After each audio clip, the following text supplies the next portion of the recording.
الشيطان الرجيم بسم الله الرحمن الرحيم ألف لام را كتاب أنزلناه إليك لتخرج الناس من الظلمات إلى النور بإذن ربهم إلى صراط العزيز الحميد صدق الله العظيم اللهم صل على محمد وعلى آل محمد كما صليت على إبراهيم وعلى آل إبراهيم إنك حميد مجيد اللهم بارك على محمد وعلى آل محمد كما باركت على إبراهيم وعلى آل إبراهيم إنك حميد مجيد 13ویں پارے کا 13واں رکوع ہے. سورہ ابراہیم کا آغاز ہو رہا ہے. الف لام را یہ حروف مقطعات ہیں. ان کے معنی اللہ ہی کو معلوم ہے. نہ ہمیں اس کا ترجمہ معلوم ہے نہ اس کی مراد ہمیں معلوم ہے، لیکن ایمان لانا ضروری ہے کہ یہ اللہ کا کلام ہے. اللہ نے نبی پاک صلی اللہ علیہ وسلم پہ نازل فرمایا اور اس کے ایک ایک حرف کے پڑھنے پر 10 نیکیاں ملتی ہیں. کتاب انزلناہ الیک، اللہ فرماتے ہیں کہ یہ کتاب ہے قرآن مجید، اس کو ہم نے آپ کی طرف نازل کیا. تو یہ ایمان ضروری ہے کہ قرآن کریم اللہ نے نازل کیا ہے اور نبی پاک صلی اللہ علیہ وسلم پر نازل فرمایا. ہم مقصد بیان فرما رہے ہیں کہ کیوں نازل کیا. لِتُخْرِجَ النَّاسَ مِنَ الظُّلُمَاتِ إِلَى النُّورِ، تاکہ قرآن کریم کے ذریعے سے آپ لوگوں کو اندھیروں سے نکال کر روشنی میں لائیں. قرآن روشنی ہے اور باقی کفر ہے، شرک ہے، بدعات ہے، جہالت ہے، بے ادبی ہے، یہ سب اندھیرا ہے. ان اندھیروں سے نکالنے کے لیے اللہ نے قرآن دیا ہے.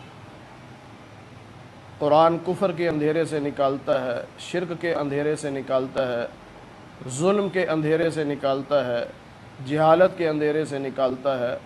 دنیا میں بہت اندھیرے ہیں لیکن روشنی ایک قرآن کریم ہے.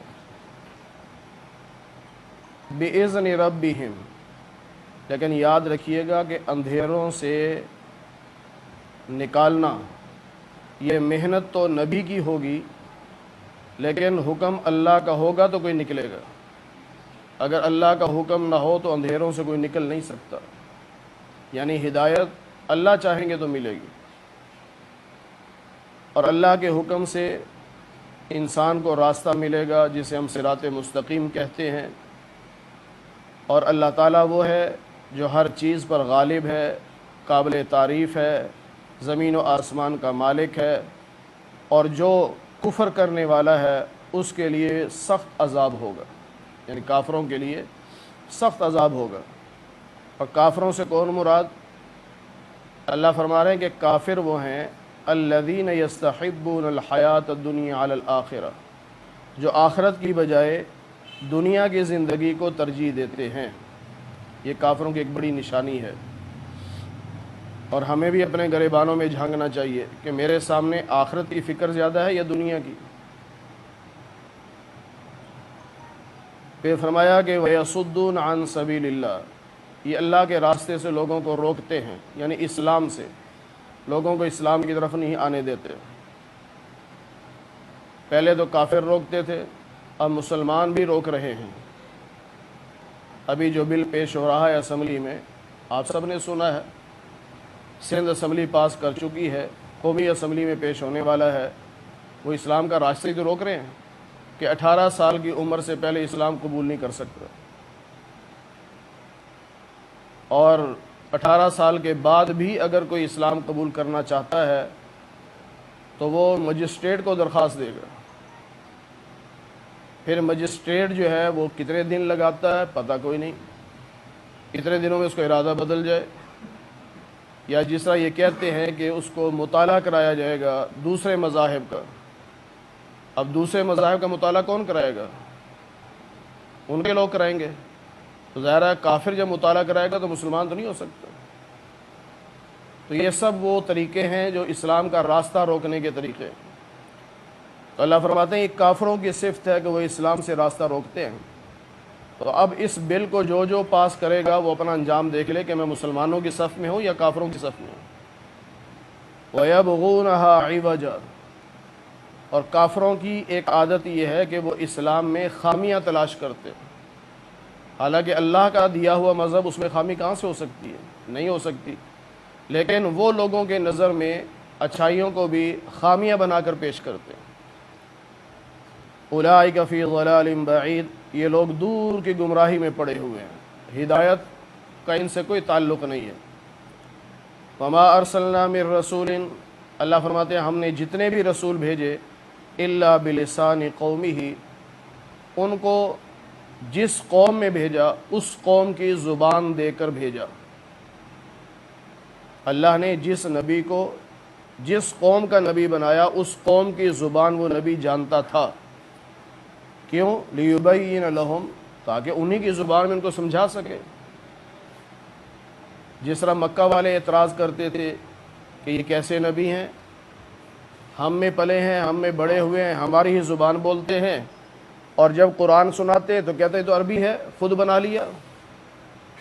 اللہ فرماتے ہیں کہ اگر ہم دوسری زبان والا نبی بھیجتے تو پھر انہوں نے یہ کہنا تھا کہ ہم عربی ہیں اور نبی کیسا بھیج دیا کہ جس کی زبان ہمیں سمجھ نہیں آتی یا ہماری زبان اس کو سمجھ نہیں آتی، پھر بھی اعتراض کرنا تھا. تو اللہ کہتے ہیں ہمارا ہمیشہ سے اصول یہ رہا کہ جس قوم کی طرف نبی بھیجا اسی قوم کی زبان دے کر نبی کو بھیجا.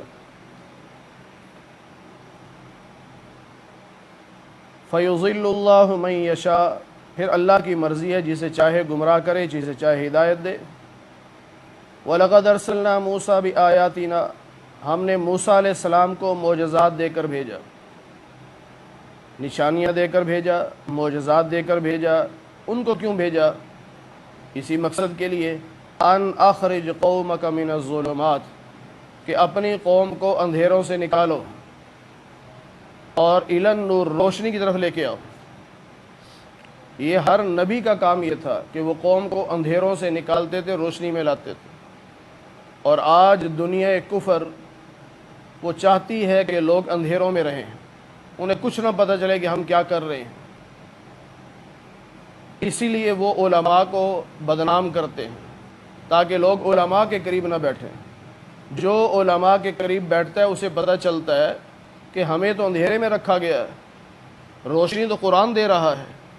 جب روشنی آتی ہے تو بندہ ظلم کے خلاف بھی ڈٹ جاتا ہے، پھر علم بھی حاصل کرتا ہے، پھر شرک سے بھی نفرت کرتا ہے، کفر سے بھی نفرت کرتا ہے، رسم و رواج سے بھی نفرت کرتا ہے، پھر وہ سیدھے سیدھے دین پہ چلتا ہے. یہ کوئی بھی نہیں چاہتا، کوئی کافر یہ نہیں چاہتا. کافر ہوں چاہے کافروں کے اعلیٰ کار ہوں، وہ یہ چاہتے ہیں کہ لوگ قرآن سے دور رہیں، اندھیروں میں رہیں. اس لیے وہ پروپیگنڈا کرتے ہیں تاکہ علماء کے قریب نہ جائیں. عالم نبیوں کا وارث ہے تو نبیوں والی بات کرنی ہے اس نے. تو جس طرح نبی اپنی قوم کو اندھیروں سے نکال کر روشنی میں لاتے تھے، اسی طرح علماء بھی لوگوں کو اندھیروں سے نکال کر روشنی میں لاتے ہیں. وَذَكِّرْهُمْ بِأَيَّامِ اللَّهِ، اور ان دنوں کو بھی یاد کراؤ. یعنی موسیٰ علیہ السلام سے اللہ نے کہا کہ ان کو، بنی اسرائیل کو، وہ دن یاد کراؤ جن دنوں میں اللہ نے ان پر انعام کیا. یعنی وہ دور تھا بنی اسرائیل غلام تھی فرعون کی، اللہ نے آزادی دلوا دی، نبی کے ذریعے سے آزادی دلوائی. اور موسیٰ علیہ السلام نے پہلی مرتبہ جو دعوت دی ہے فرعون کو، پہلی دعوت، اس میں یہی کہا مجھے اللہ کا رسول مانو اور میری قوم کو آزاد کرو، میرے ساتھ بھیجو. تو لوگ قوم کو اندھیرے میں رکھنا چاہتے ہیں، بتاتے کچھ ہیں کرتے کچھ ہیں، تاکہ لوگوں کو کچھ نہ پتہ چلے ہم کر کیا رہے ہیں. اندر کھاتے چاہے سارا ملک بیچ دیں، چاہے ایٹمی اپنی تنصیبات بیچ دیں، جو مرضی کرتے رہیں. وہ یہ لولی پاپ دیتے ہیں لوگوں کو کہ یہ ہماری طرف توجہ ہی نہ کریں، الجھے رہیں. یہ مہنگائی کا پہاڑ جان بوجھ کر کھڑا کیا گیا. اور یہ اس لیے کھڑا کیا جاتا ہے کہ ہر آدمی روٹی کے چکر میں پڑا رہے، ہمارے کرتوتوں کی طرف کوئی نہ دیکھے کہ ہم کیا کر رہے ہیں۔ اور اسی چکر میں کہ لوگوں کے پاس وقت ہی نہیں، بیچارے ہر وقت پریشان روٹی کمانے کے چکر میں، اور ادھر سے ملک قادیانیوں کے حوالے کیا جا رہا ہے، تمام بڑی بڑی پوسٹوں پہ قادیانی بٹھائے جا رہے ہیں۔ اگر عوام خوشحال ہوتی تو لوگ سوچتے نا کہ بھئی یہ کیا ہو رہا ہے، لیکن اس طرح ان کی سوچ روکنے کے لیے یہ حربے اختیار کیے جاتے ہیں، کوئی نہ کوئی ایشو کھڑا کر دیا جاتا ہے، لوگ ادھر متوجہ ہوتے ہیں، پیچھے کارروائی ڈال دی جاتی ہے۔ تو یہ ہے وہ اندھیرا کہ یہ چاہتے ہیں لوگ اندھیرے میں رہے، روشنی میں نہ آئے، لوگوں کو نہ پتہ چلے۔ پھر فرمایا موسیٰ علیہ السلام نے اپنی قوم سے کہا اللہ کی نعمتوں کو یاد کرو، خاص طور پر جب اللہ نے تمہیں نجات دی فرعونیوں سے، کیونکہ فرعونی تمہیں سخت عذاب میں مبتلا رکھتے تھے۔ وہ سخت عذاب یہ کہ وَيُذَبِّحُونَ أَبْنَاءَكُمْ، تمہارے بیٹوں کو وہ ذبح کرتے تھے، تمہاری عورتوں کو وہ زندہ رکھتے تھے، بیٹوں کو ذبح کر دیتے تھے، عورتوں کو زندہ رکھتے تھے۔ یہ تو پہلے کی بات ہے، موسیٰ علیہ السلام کے دنیا میں تشریف لانے سے پہلے کی بات ہے۔ ایک مرتبہ جب نجومیوں نے فرعون کو بتایا کہ ایک بنی اسرائیل میں بچہ پیدا ہوگا جو تیری حکومت الٹ دے گا، تو اسے کہا بنی اسرائیل میں جو بچہ پیدا ہو قتل کر دو۔ اللہ نے موسیٰ علیہ السلام کو پیدا بھی کر دیا، فرعون کے گھر میں جوان بھی کر دیا، بڑے بھی ہو گئے، پھر آ کے نبوت کا اعلان بھی کر دیا۔ تو انہوں نے کہا جی یہ کیا ہوا، وہ جس نے آنا تھا وہ تو آ گیا، لہٰذا اب زندہ چھوڑ دیا، اب بچے قتل نہیں کرتے تھے۔ لیکن جب فرعون جادو میں شکست کھا گیا، اس کے جادوگر جب ہار گئے، موسیٰ علیہ السلام اللہ کے حکم سے جیت گئے، آپ نے معجزہ دکھایا، تو جادوگر جب ایمان لے آئے، موسیٰ علیہ السلام کلمہ پڑھ لیا، تو فرعون کو بہت غصہ آیا اور اس نے جادوگروں کو دھمکی لگائی کہ تمہیں قتل کر دوں گا، سولی پہ لٹکا دوں گا۔ اس وقت قوم نے کہا، جو فرعونی قوم تھی، کہ اپنے بندوں کو تو مار رہا ہے اور جس کی وجہ سے کلمہ پڑھا اسے کچھ نہیں کہتا۔ پھر بھی وہ اتنی ہمت نہیں ہے کہ موسیٰ علیہ السلام کے خلاف کچھ بولے، کہتا ہے میں بنی اسرائیل میں جو لڑکا پیدا ہوگا اسے قتل کروا دوں گا۔ یہ دوسری مرتبہ، تو 2 مرتبہ یہ ہوا۔ پھر موسیٰ علیہ السلام نے کہا دیکھو اللہ نے تمہیں جو انعام دیا اس میں اللہ کی طرف سے بہت بڑا احسان ہے تم پر، اس لیے اللہ کا شکر ادا کرو۔ اور ساتھ اعلان کر دیا کہ تمہارا رب یہ کہتا ہے لَإِن شَكَرْتُمْ لَأَزِيدَنَّكُمْ، اگر تم شکر کرو گے اللہ نعمتوں میں اور اضافہ کرے گا اور بڑھاتا رہے گا۔ اللہ کو شکر بہت پسند ہے، ناشکری نہیں کرنی چاہیے، ہر حال میں اللہ کا شکر ہے۔ اللہ تیرا شکر ہے، جس حال میں رکھا ہے اللہ تیرا شکر ہے۔ جب شکر ادا کریں گے اللہ نعمتیں بڑھا دے گا۔ نعمتیں بڑھانے کی 2 صورتیں بھی ہو سکتی ہیں۔ ایک صورت یہ بھی ہو سکتی ہے کہ مثلا 20,000 تنخواہ تھی، شکر ادا کر رہا تھا اللہ نے 25 کر دی، شکر ادا کر رہا تھا اللہ نے 30 کر دی، یہ بھی ہے۔ اور ایک صورت یہ بھی ہے کہ تنخواہ اتنی ہی رہی لیکن جو کام 30,000 میں ہوتے تھے وہ اللہ 20,000 میں پورے کروا دیتا ہے، جس کو ہم برکت بھی کہتے ہیں۔ تو اللہ کا شکر ادا کریں گے اللہ نعمتیں بڑھائے گا۔ وَلَئِن كَفَرْتُمْ، اگر تم ناشکری کرو گے تو ان عذابی لشدید، میری پکڑ بڑی سخت ہے۔ وقال موسیٰ، موسیٰ علیہ السلام نے فرمایا کہ اگر تم ناشکری کرو یعنی کفر کرو، یا زمین میں جتنی مخلوق ہے سارے کفر کریں، اللہ کا کچھ نہیں بگاڑ سکتے، کیونکہ اللہ بے پرواہ ہے، اللہ کسی کا محتاج تھوڑی ہے۔ ساری کائنات اللہ کی محتاج ہے، اللہ کسی کا محتاج نہیں۔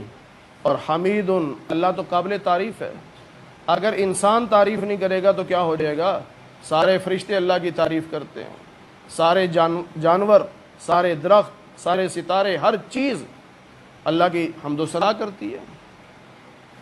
ہم پڑھ چکے ہیں پچھلی صورت میں کہ بجلی جو بارش کے موقع پہ چمکتی ہے یا بادل جو گرجتے ہیں، یہ بھی در حقیقت اللہ کی تعریف کر رہے ہوتے ہیں۔ شیر دھاڑ رہا ہے، ہم سمجھ دھاڑ رہا ہے، وہ اللہ کی تعریف کر رہا ہوتا ہے۔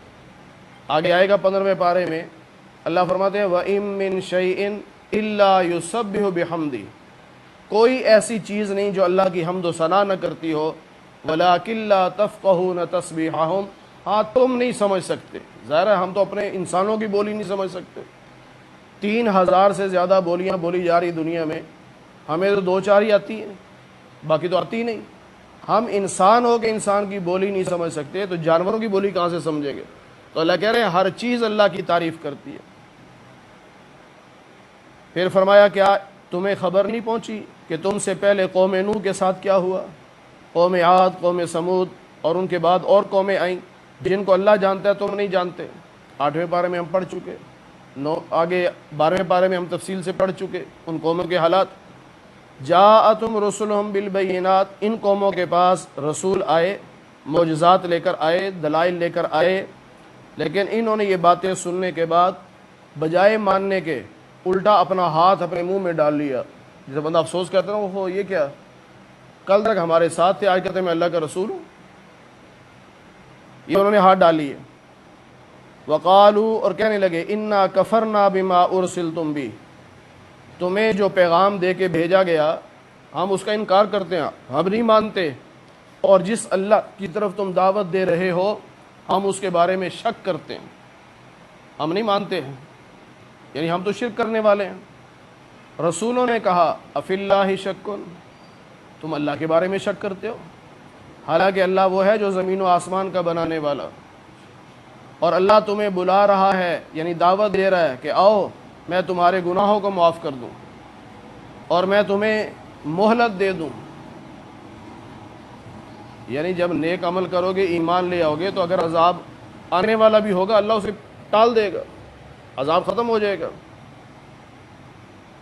لیکن یہ کیا کہنے لگے، ان انتم الا بشر مثلنا، آپ ہمارے جیسے انسان ہو، ہم آپ کی بات کیوں مانیں؟ تریدون، یہ کافر کہہ رہے ہیں نبیوں کو کہ آپ لوگ یہ چاہتے ہو کہ ہمیں اپنے باپ دادا کے دین سے ہٹا دو، لہذا ہم نہیں ہٹیں گے، یعنی ہم شرک کرتے رہیں گے، آپ کی باتوں میں آ کر باپ دادا کا دین نہیں چھوڑیں گے، اور دوسری بات آپ ہمارے جیسے بشر ہو، اور اگر نہیں تو پھر کوئی دلیل لے کے آؤ، واضح دلیل۔ اس پہ رسولوں نے کہا ان نحن الا بشر مثلکم، بے شک ہم تمہارے جیسے بشر ہیں، جنس تو بشر ہے نا، انسان ہے، لیکن یمن علی من یشاء من عبادی، اللہ اپنے بندوں میں سے جس پہ چاہتا ہے اپنا کرم کرتا ہے بشر، لیکن اللہ نے ہمیں نبی بنایا، یہ اللہ کی مرضی ہے۔ اب درجے میں نبی اور امتی تو برابر نہیں ہو سکتے نا، جس طرح والدین اور اولاد برابر تو نہیں ہو سکتے، استاد اور شاگرد برابر تو نہیں ہو سکتے، اسی طرح نبی اور امتی برابر تو نہیں ہو سکتے، فرق ہے، جنس بے شک ایک ہوگی۔ اب اگر کوئی بیٹا باپ سے کہے ابا تو بھی انسان ہے میں بھی انسان ہوں، تو بھی مرد ہے میں بھی مرد ہوں، کیا فرق ہے تجھ میں مجھ میں؟ ایک لحاظ سے تو ٹھیک ہے نا کہ انسان ہونے کے لحاظ سے ٹھیک ہے، لیکن لوگ کیا کہیں گے گستاخی کیوں کر رہا ہے، تو باپ کے مرتبے کو نہیں پہنچ سکتا، تیری تعلیم بھی زیادہ ہو سکتی ہے، تیرا کاروبار بھی زیادہ ہو سکتا ہے، تیری نوکری بھی باپ سے اچھی ہو سکتی ہے، تیری اولاد بھی تیرے باپ کی اولاد سے زیادہ ہو سکتی ہے، لیکن پھر بھی باپ کے مقام کو تو نہیں پہنچ سکتا۔ اسی طرح پوری امت میں اعمال الگ الگ ہو سکتے ہیں، ایسے امتی بھی ہوں گے 50 حج کیے، 70 حج کیے، 100 عمرے کر لیے، اولادیں زیادہ ہیں، مال زیادہ ہے، مرتبہ زیادہ ہے، لیکن جو کچھ بھی ہو جائے، ساری امت بھی مل جائے، نبی کے درجے کو تو نہیں پہنچ سکتے۔ تو یہ نبیوں نے فرمایا کہ بے شک ہم تمہارے جیسے بشر ہیں، لیکن اللہ اپنے بندوں میں سے جس پہ چاہتا ہے احسان کرتا ہے، اور تم نے کہا نا دلیل لاؤ، یعنی معجزہ دکھاؤ، تو سن لو ہمارے اختیار میں نہیں کہ ہم معجزہ دکھائیں، الا باذن اللہ، اللہ کا حکم ہوگا تو معجزہ ظاہر ہو جائے گا۔ نبی اپنی مرضی سے معجزہ نہیں دکھاتا، ولی اپنی مرضی سے کرامت نہیں دکھاتا، معجزہ اللہ کے حکم سے رونما ہوتا ہے، ولی کی کرامت بھی اللہ کے حکم سے رونما ہوتی ہے۔ فرمایا وَعَلَى اللَّهِ فَلْيَتَوَكَّلِ الْمُؤْمِنُونَ، مومن اللہ کی ذات پہ بھروسہ کرتے ہیں، اور ہم کیوں نہ اللہ کی ذات پہ بھروسہ کریں؟ یعنی ہم تو نبی ہیں، اور عام مومن بھی اللہ کی ذات پہ بھروسہ کرتا ہے، اور ہم تو نبی ہیں، ہم کیوں نہیں اللہ پہ بھروسہ کریں گے؟ جبکہ اللہ نے ہمیں راستہ دکھایا، ہدایت عطا فرمائی، اور تمہاری تکلیفوں پر ہم صبر کریں گے، اور توکل کرنے والے ہمیشہ اللہ پہ توکل کرتے ہیں۔ اب کافروں نے رسولوں سے کہا لَنُخْرِجَنَّكُم مِّنْ أَرْضِنَا، ہم تمہیں اپنے ملک سے نکال دیں گے، اپنے شہر سے نکال دیں گے، اور یا پھر ہمارا مذہب قبول کر لو، اگر ہمارا مذہب قبول نہیں کرتے ہم ملک سے نکال دیں گے۔ اللہ فرماتے ہیں کافروں نے دھمکی دی، ہم نے نبیوں پر وحی بھیجی کہ گھبرانے کی ضرورت نہیں، لَنُهْلِكَنَّ الظَّالِمِينَ، ہم ان ظالموں کو ہلاک کریں گے، ان کافروں کو ہلاک کریں گے، اور ان کے بعد تمہیں یہ زمین دے دیں گے، یہ شہر تمہارے ہوں گے، یہ ملک تمہارے ہوں گے۔ اب دیکھ لو افغانستان میں کیا ہوا، وہ یہی سمجھ رہے تھے نا کہ طالبان کو ختم کر دیں گے۔ اللہ نے کہا نہیں، ثابت قدم رہو، ڈٹے رہو، سارے ملک کی سڑکیں وہ بنائیں گے، بلڈنگیں وہ بنائیں گے، قبضہ ہم تمہارا کروائیں گے۔ نہیں کروایا اللہ نے، ڈالر وہ یہاں لے کے آئے گا لیکن تمہارے ہاتھ میں دلوائیں گے، یہ اللہ کی طاقت ہے۔ تو اللہ نے نبیوں پر وحی بھیجی، گھبرانے کی ضرورت نہیں، ان ظالموں کو ہم ہلاک کریں گے اور پھر یہ ملک تمہارے پاس ہوگا۔ اور پھر فرمایا دیکھو ان کافروں کو تو ہلاک کر دیں گے، اس کے بعد جو اللہ سے ڈرنے والا ہوگا اسے دنیا میں بھی عزت ملے گی، آخرت میں بھی عزت ملے گی، لیکن جو اللہ سے ڈرنے والا نہیں ہوگا، جس طرح کافر کہا کرتے تھے لے آؤ عذاب، فیصلہ کر دو، آپ سچے ہیں یا ہم سچے ہیں، اس طرح کی باتیں کرتے تھے۔ اللہ کہتا ہے فیصلہ ہو جائے گا، اور جتنے یہ سرکش ہیں، ضدی ہیں، ان سب کو اللہ برباد کرے گا، دنیا میں بھی برباد کرے گا، اور قبر میں بھی ان کو عذاب ہوگا، اور اس کے بعد جہنم کا عذاب ہوگا۔ وَيُسْقَى مِن مَّاءٍ صَدِيدٍ، جہنم میں جب پیاس لگے گی نا، یہ پانی مانگیں گے تو ان کو ہم ان کے زخموں کی پیپ ڈال کے دیں گے، یہ پیو۔ وہاں پانی نہیں ملے گا پینے کو، تیز گرم پانی، اس میں زخموں کی پیپ، اسے پیو۔ یتجرعہ، بڑی مشکل سے گھونٹ گھونٹ اندر اتارنے کی کوشش کریں گے، ولا یکاد یسیغہ، اتار نہیں سکیں گے۔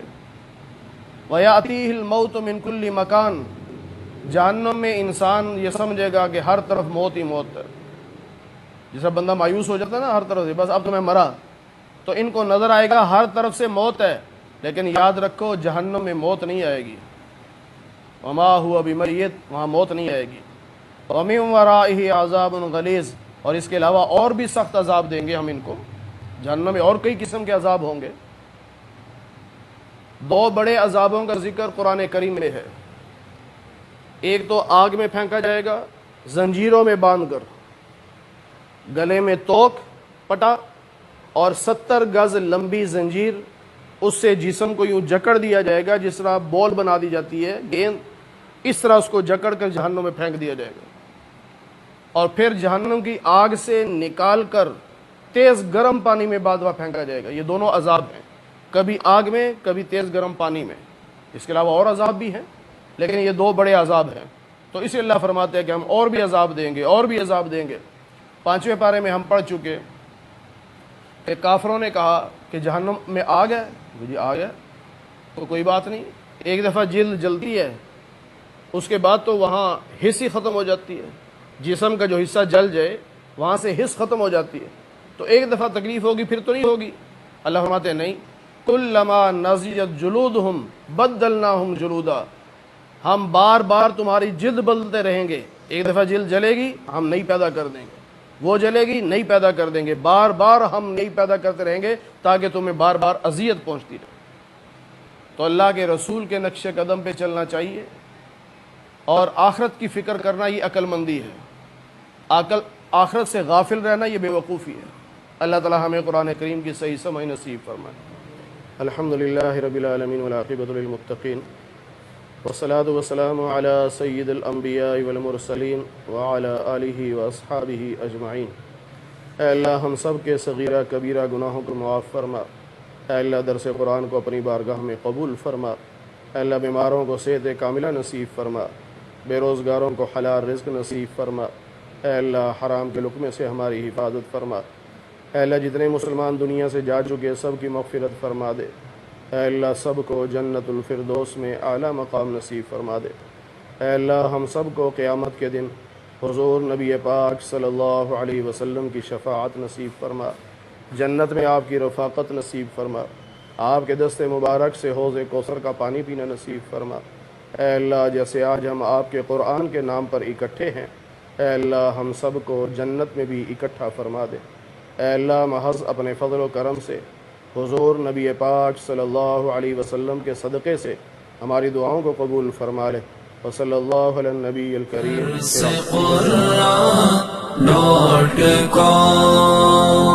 www.darsequran.com